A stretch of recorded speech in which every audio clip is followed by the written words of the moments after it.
हमारी कहानी की प्रोटैगनिस्ट एक अजीब सी लड़की है जिसका नाम वेंसडे एडम है।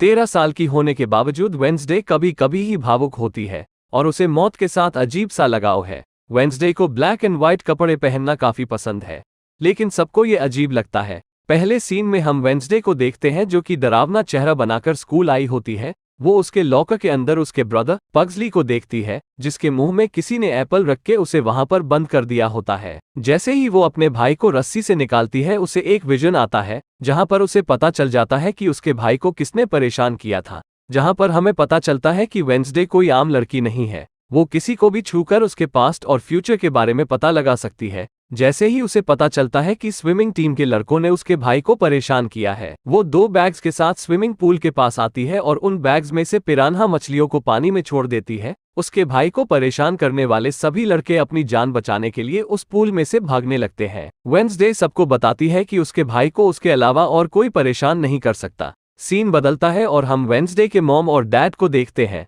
उसकी मॉम का नाम मोटिशा होता है और उसके डैड का नाम गोमेज होता है। दोनों अपनी बेटी से परेशान हो चुके होते हैं, इसलिए वो उसे एक फेमस नेवमो अकेडमी में भेजने का फैसला करते हैं। यहाँ पर हमें पता चलता है कि नेवमो अकेडमी के सारे स्टूडेंट्स के पास मैजिकल पावर्स है, जहाँ पर उनको अपनी शक्तियों को काबू में करना सिखाया जाता है। मोटिशा और गोमेज भी पहले इस अकेडमी के स्टूडेंट्स रह चुके हैं, क्योंकि उनके पास भी मैजिकल पावर्स है। वहीं किसी और जगह पर एक ट्रैवलर नेवमो अकेडमी के जंगल के पास से गुजर रहा होता है। बदकिस्मती से सिर्फ कुछ देर के बाद एक अनजान चीज उस पर हमला कर देती है और उसे मार देती है। वहां के एक अधिकारी को उस ट्रैवलर की डेड बॉडी मिलती है और वो पूरे एरिया में छानबीन करता है। इसके बाद अब हमें पता चलता है कि ये इस ट्रैवलर की यहाँ पर पहली मौत नहीं है, बल्कि इस तरह की घटनाएं यहाँ पर होती रहती है। वेंसडे अकेडमी पहुंचती है और प्रिंसिपल लैरिसा वीम्स से मिलती है, जो कि नेवमो अकेडमी को चलाती है। वो वेंसडे को उसकी रूममेट इनिड से मिलवाती है, जो कि एक वेयरवुल्फ है, यानी कि वो एक भेड़िए में बदल सकती है। वो वेंसडे से बिल्कुल अलग है। रूम में उसकी तरफ की जगह एकदम कलरफुल है। वही वेंसडे को सब कुछ ब्लैक एंड व्हाइट पसंद है। जिसके बाद अब इनिड वेंसडे को पूरे स्कूल का टूर करवाती है और स्कूल के ग्रुप्स के बारे में भी बताती है, जो कि कुछ इस तरीके से है। फैंग, फर्स, स्टोनर्स और स्केल्स। फैंग्स वैम्पायर्स को कहा जाता है, फर्स वेयरवुल्फ को कहा जाता है, स्टोनर्स सांपों को कहा जाता है और स्केल्स एक अलग तरीके की प्रजाति है जिनको सायरन कहा जाता है, जो कि लोगों को अपने काबू में कर सकते हैं। इनिड स्कूल की सबसे पॉपुलर लड़की के बारे में भी बताती है, जिसका नाम बियांका बाकली होता है, जो कि एक सायरन है, और उसका एक्स बॉयफ्रेंड जेवियर थॉप, जो कि एक डेथ आर्टिस्ट है, जो कि अपनी ड्राइंग को जिंदा कर सकता है। वहीं दूसरी तरफ वेंसडे के पेरेंट्स अपनी गाड़ी में बैठकर जाने लगते हैं, लेकिन जाने से पहले वेंसडे के पापा गोमेज एक कटे हुए हाथ के जैसी चीज को वहां पर छोड़ देते हैं, अपनी बेटी पर नजर रखने के लिए। अगले दिन वेंसडे तलवारबाजी सीखने की क्लास ज्वाइन करती है, जहां पर वो बियांका के साथ बेहतरीन तरीके से लड़ती है। थोड़ी देर के बाद दोनों के बीच मैच ड्रॉ होता है, इसलिए वो दोनों अपने चेहरे पर से मास्क हटाकर लड़ने का फैसला करती है जब तक एक की बॉडी में से खून निकल जाए। दोनों के बीच में खतरनाक लड़ाई शुरू होती है और दोनों एक दूसरे का मुकाबला करते हैं, लेकिन आखिर में बियांका जीत जाती है जब वो वेंसडे के चेहरे पर थोड़ा सा कट मार के जरा सा खून निकाल देती है। जिसके बाद जब वेंसडे अपनी चोट पर पट्टी बंधवाकर बाहर निकल रही होती है, वो बिल्कुल मरने के करीब पहुंच जाती है जब एक पत्थर की मूर्ति उसके ऊपर गिरने वाली होती है। लेकिन तभी वहां पर डेथ आर्टिस्ट जेवियर वहां पर आ जाता है और वेंसडे को धक्का देकर बचा लेता है, जिसकी थोड़ी देर के बाद वेंसडे अपने कमरे में वापस पहुंचती है, लेकिन उसे लगता है कि कोई उसे देख रहा है, इसलिए वो अपने पूरे कमरे को देखती है और उसे वह हाथ वाली चीज मिलती है और उसे पता चल जाता है कि ये उसके पेरेंट्स ने किया है। वेंसडे उस हाथ को धमकाती है और उसका साथ देने को कहती है, और अगर उस हाथ ने ऐसा नहीं किया तो वेंसडे उसे एक ड्रॉअर में बंद कर देगी। वो चीज काफी डर जाता है और वेंसडे की बात मान लेता है। पिराना वाली हरकत के बाद वेंसडे को थेरेपी सेशंस के लिए जाना होता है, इसीलिए प्रिंसिपल लैरिसा उसकी थेरेपी के लिए जेरिको नाम के एक छोटे से शहर में लेकर आती है, जो कि नेवमो के पास में था। वो अपनी थेरेपी देने वाली डॉक्टर से मिलती है, लेकिन उनको कुछ भी नहीं बताती, जबकि वेंसडे के दिमाग में कुछ और ही चल रहा होता है। वो बाथरूम जाने का बहाना बनाकर वहां से चली जाती है और खिड़की से भाग निकलती है। बाहर वो एक आदमी से टकराती है और उसे एक विजन आता है, जहां पर वो उस आदमी की मौत को देखती है। डरी हुई वेंसडे एक कॉफी शॉप में पहुंचती है, जहां पर वो उस अधिकारी के बेटे से मिलती है जिसका नाम टायलर होता है, जो कि उस कॉफी शॉप में काम करता था। टाइलर को कॉफी मशीन में कुछ परेशानी हो रही थी, लेकिन मैनुअल इटालियन भाषा में था, इसलिए उसे कुछ समझ नहीं आ रहा था। लेकिन वेंसडे इटालियन भाषा जानती थी, इसीलिए वो कॉफी मशीन को आराम से ठीक करके टाइलर को दे देती है। इसके बदले में वेंसडे उससे अगले बस स्टॉप तक लिफ्ट मांगती है, लेकिन इससे पहले कि टाइलर कुछ कह पाता, 3 लोग जिन्होंने अजीब से कपड़े पहने थे वहां जाते हैं और वेंसडे को उल्टा सीधा सुनाकर परेशान करने लगते हैं। वेंसडे उन पर ध्यान नहीं देती, लेकिन थोड़ी देर के बाद वो सहन नहीं कर पाती और उन तीनों लड़कों से लड़कर उनको आराम से हरा देती है। थोड़ी देर के बाद प्रिंसिपल लरिसा और वो अधिकारी वहां जाते हैं और शॉप की हालत देखते हैं। अकेडमी वापस आते वक्त प्रिंसिपल लरिसा वेंसडे को गुस्से में काफी भला बुरा कहती है। अकेडमी जाने के रास्ते में वो एक बहुत ही खतरनाक कार एक्सीडेंट को देखते हैं। ये वही इंसान होता है जिसे वेंसडे ने अपने विजन में देखा था। देर रात को वेंसडे अपने रूम की बालकनी में खतरनाक गाने बजाती है। वो पूरे चांद की रात होती है और हम काफी सारे वेयरवुल्फ की आवाज सुन सकते हैं। जिसके बाद इनेड वहां पर आती है, जो कि खुद वेयरवुल्फ है, लेकिन रोने लगती है क्योंकि वो खुद को वेयरवुल्फ में नहीं बदल सकती थी। वहीं दूसरी तरफ वो हाथ टाइलर के रूम में आता है और टाइलर को वेंसडे को फोन करने के लिए कहता है। टाइलर काफी डर जाता है, लेकिन फिर भी वेंसडे को वीडियो कॉल करता है। वेंसडे टाइलर से मिलने के लिए कहती है और कहती है कि इसमें मजा आएगा, लेकिन असलियत में वो बस अकेडमी से निकलना चाहती थी। लेकिन प्रिंसिपल लरिसा उस पर नजर रखने के लिए वहां पर आ जाती है। दोनों टाइलर से किसी तरह मिलते हैं और वहां से भागने में कामयाब होते हैं, लेकिन तभी वेंसडे अपने एक क्लासमेट रोवन से टकराती है।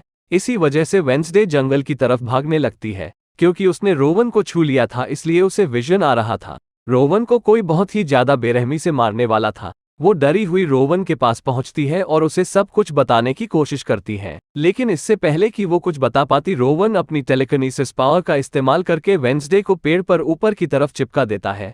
जिसके बाद रोवन बताता है कि उसकी मॉम एक पावरफुल सायरन है और उन्होंने 25 साल पहले देखा था कि वेंसडे अकेडमी को डिस्ट्रॉय कर देगी।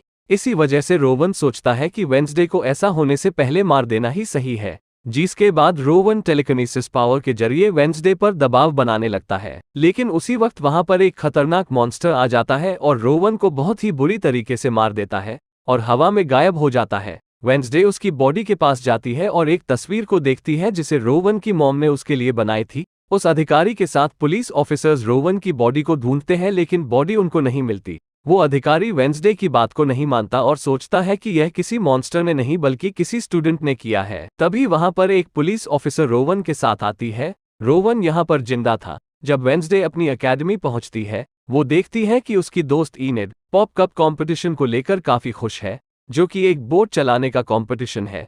बाद में वो रोवन से मिलने की कोशिश करती है, लेकिन प्रिंसिपल लरिसा उसे बताती है कि रोवन को एकेडमी से निकाल दिया गया है और ऐसा करने का कारण वो नहीं बता सकती। इसीलिए वेंसडे प्लान भी अपनाती है और उस हाथ को रोवन पर नजर रखने के लिए कहती है। जिसके बाद अब हम रोवन को देखते हैं, जो कि ट्रेन स्टेशन आया होता है और वो हाथ उसका पीछा कर रहा होता है। रोवन चारों तरफ देखता है और बाथरूम में जाकर अपना हुलिया एक बूढ़े आदमी में बदल लेता है। बदकिस्मती से वो हाथ रोवन का पीछा नहीं कर पाता और वो कैसे बदला यह नहीं जान पाता। जिसके बाद ओल्ड मैन खुद को प्रिंसिपल लरिसा में बदल देता है और अब हमें यहाँ पर पता चलता है कि इस इंसान के पास शेप शिफ्टिंग यानी कि खुद को किसी और इंसान में बदल लेने की पावर है, और इसी तरीके से वो रोवन की मौत को छिपाने की कोशिश कर रहा है। कोई और रास्ता ना होने की वजह से वेंसडे जंगल में जाकर रोवन की मौत के सुराग ढूंढने लगती है। वहां पर उसे टाइलर भी मिलता है, जो कि अपने डैड का पीछा कर रहा था। उसे रोवन के चश्मे मिलते हैं और उनको उठा लेती है। जिसके बाद तुरंत उसे विजन आता है। विजन में वो एक पर्पल बुक को देखती है जिसमें से रोवन को एक ड्राइंग मिली थी। बिना वक्त बर्बाद किए वेंसडे उसकी टीचर के पास पहुंचती है और पर्पल बुक के बारे में पूछती है। टीचर उसे बताती है कि ये book night shaders old student society से है, लेकिन वो स्टूडेंट सोसाइटी कई सालों से बंद हो गई है। स्कूल के बाद वेंसडे रोवन के रूम में जाती है और किताब को ढूंढने की कोशिश करती है, जहां पर उसे रोवन के बेड के नीचे एक मास्क मिलता है। लेकिन तभी वहां पर जेवियर आ जाता है। यहाँ पर पता चलता है कि जेवियर रोवन का रूममेट है। वेंसडे तुरंत बेड के नीचे छिप जाती है। तभी वहां पर जेवियर की एक्स गर्लफ्रेंड बियांका आ जाती है।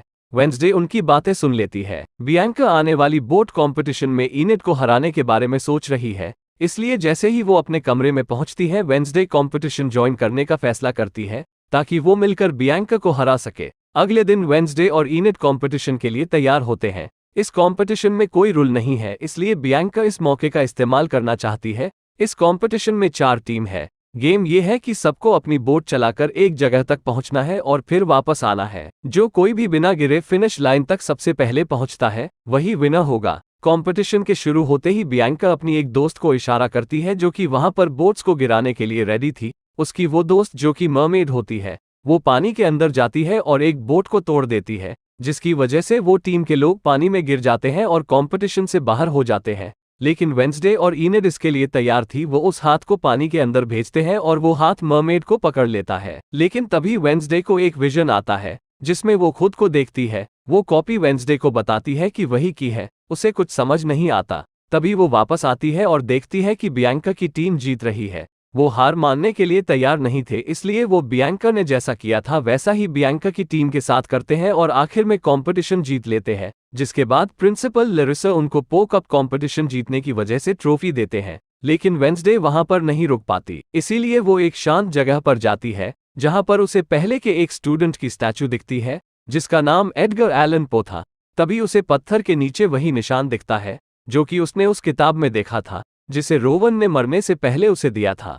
वेंसडे को सब चीजें तुरंत समझ में आने लगती है। उसे एक सुराग मिलता है जो कि है 2 बार चुटकी बजाना। जैसे ही वो 2 बार चुटकी बजाती है, एक अंडरग्राउंड का खुफिया रास्ता निकलता है जहां पर एक खुफिया रूम भी होता है, जहां पर उसे वही किताब मिलती है जिसमें से रोवन ने पेज फाड़ा था। वो उस किताब को अपने बैग में रख देती है, लेकिन इससे पहले कि वो यहां से जा पाती कोई उसके चेहरे के ऊपर काला कपड़ा डाल देता है।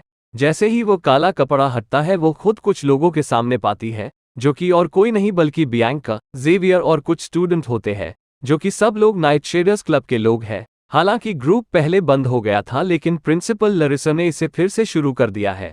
वो लोग वेंसडे को क्लब ज्वाइन करने के लिए कहते हैं, लेकिन वो इसके लिए मना कर देती है और वहां से जाने लगती है। जिसके बाद अब हम प्रिंसिपल लैरिसा को देखते हैं। वो वहां पर एनुअल आउटरीच डे की अनाउंसमेंट करती है जिसमें सभी स्टूडेंट्स को आम इंसानों के साथ जाकर रहना है और उनके साथ दोस्ती करने की कोशिश करनी है। इसको नॉमीज भी कहा जाता है। जैसे ही वो लोग सिटी में पहुंचते हैं, वेंसडे जेवियर को बताती है कि शायद उसके रूममेट की किसी ने हत्या कर दी है। लेकिन जेवियर को लगता है कि रोवन को सिर्फ अकेडमी से निकाला गया है, किसी ने उसे मारा नहीं है। इसी वजह से वेंसडे उसे वो तस्वीर दिखा दी है जिसे रोवन की मॉम ने बनाया था। जेवियर उसे ठीक से देखता है और बताता है कि यह तस्वीर जेरिको के फाउंडर जोसेफ क्रैकस्टोन की है। थोड़ी देर के बाद वेंसडे पिलग्रिम वर्ल्ड में जाने का फैसला करती है, जिस जगह पर जोसेफ क्रैकस्टोन की हिस्ट्री है। यहाँ पर वो यूजीन से मिलती है जिसके साथ उसने बीकीपिंग क्लब में दोस्ती की थी। दोनों बात करने लगते हैं और आसपास की जगह को देखने लगते हैं। थोड़ी देर के बाद वहां पर मिस आलीन आती है जो कि इस पिलग्रिम वर्ल्ड की देखभाल करती थी। वो सबको उस जगह का टूर करवाती है और कुछ ऐसी चीजों के बारे में बताती है जो कि जोसेफ क्रैकस्टोन को काफी पसंद थी। वेंसडे उन चीजों के बारे में और पूछती है। आलीन वो चीजें है खेती करने का सामान, टेबल का कपड़ा और एक कहीं पर भी ले जा सकने वाला टॉयलेट। वेंसडे यहाँ पर काम करना चाहती थी लेकिन आलीन इसके लिए मना कर देती है क्योंकि इस जगह पर रेनोवेशन चल रहा था। इसलिए वो लोग ये ओल्डी फजरी नाम की एक बेकरी में काम करने का फैसला करते हैं। बाद में वेंसडे और यूजीन जोसेफ क्रैकस्टोन की जगह में घुस जाते हैं। वहां पर उसे एक पुरानी तस्वीर मिलती है जिसमें वो उसी लड़की को देखती है जिसे उसने विजन में देखा था।